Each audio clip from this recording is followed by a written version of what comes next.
Whenever you're visiting a new place, there are so many things to do, from museums to coffee shops to local parks. And while all of these things are great, and I definitely enjoy doing all of them, there's one activity that I think you should put at the top of your list, and that is minor league baseball.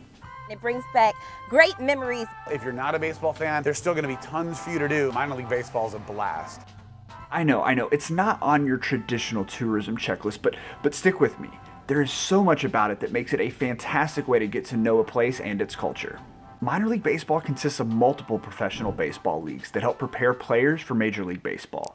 And with over 175 different teams that fit this category, no matter where you are in the US, there's a good chance there will be a team close by. To get the full picture, I brought in an expert in minor league baseball. My name is Ben Hill. I'm a writer for MiLB and MLB.com. I cover the business and culture of minor league baseball.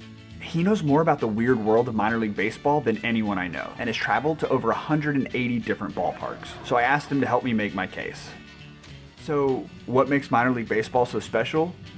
Well, first, the baseball part is typically secondary. Of course, diehard MILB fans like baseball and want to see the team and players succeed, but in my experience, they're really just big fans of their hometown. Well, it's a really good place to learn about a town, especially if you're maybe not from that town and you want to get a snapshot. I think a minor league baseball game is a very good place to do it. You know, one of the cliches of the industry is, you know, it's a gathering place. It's the front porch of the community. That sense of community pride of like, wow, in our town, we have this, an affiliated minor league baseball team. And that's something I want to support.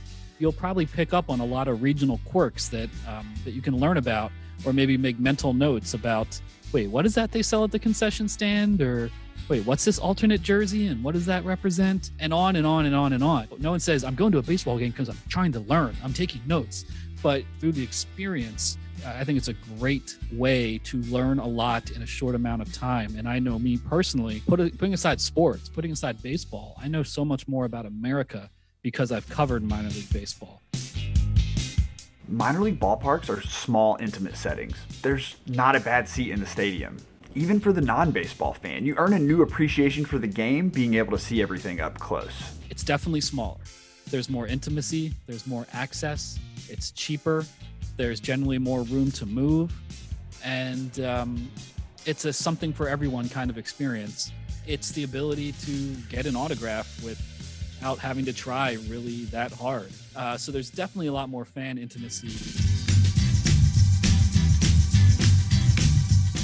If you want to know what food item any town in America is known for, just look at the minor league team. Most teams have an alternate identity showcasing the local food. Everything from the basic, like the buffalo wings, to the tasty, such as the Albuquerque green chili cheeseburgers, to the weird, the Rochester plates. I do like the identities where I'm like, wait, what? I never heard of that thing before.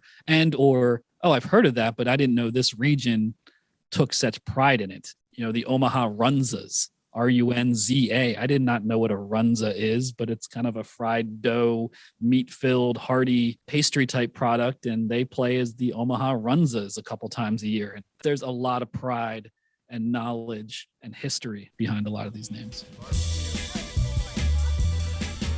If you've heard anything about minor league baseball before this video, it's probably the Wacky Stunts teams pull, like silly string night or puffy taco races or used car giveaways. But the thing about minor league baseball is you never really know what's going to happen. Fun comes first. The game is secondary.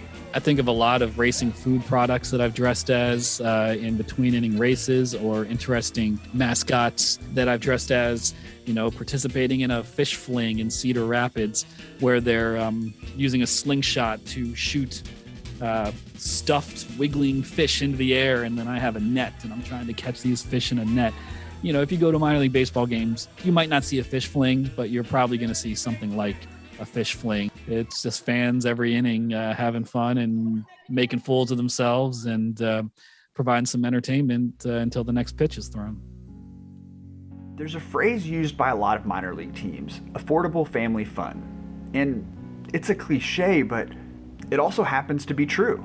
Minor league baseball games are fun. You get a chance to really live like a local, and you never know what you're gonna see. It's certainly one of the most local things you could do, and I can't think of anything better than a minor league baseball game in terms of all the little things you'll learn about not just the stadium and the team, but the community itself. It's a great crash course in wherever you happen to be, and will almost certainly be an experience in which you take away a lot of memories.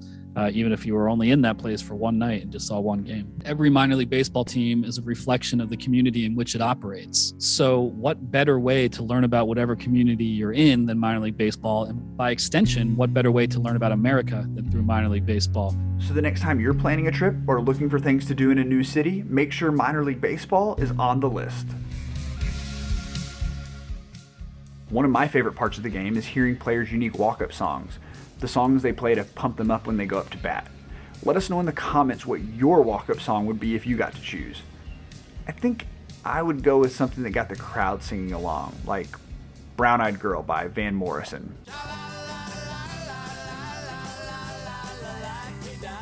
If you enjoyed this video, you'll love our online courses for travelers at brighttrip.com. BrightTrip makes courses to help you travel smarter.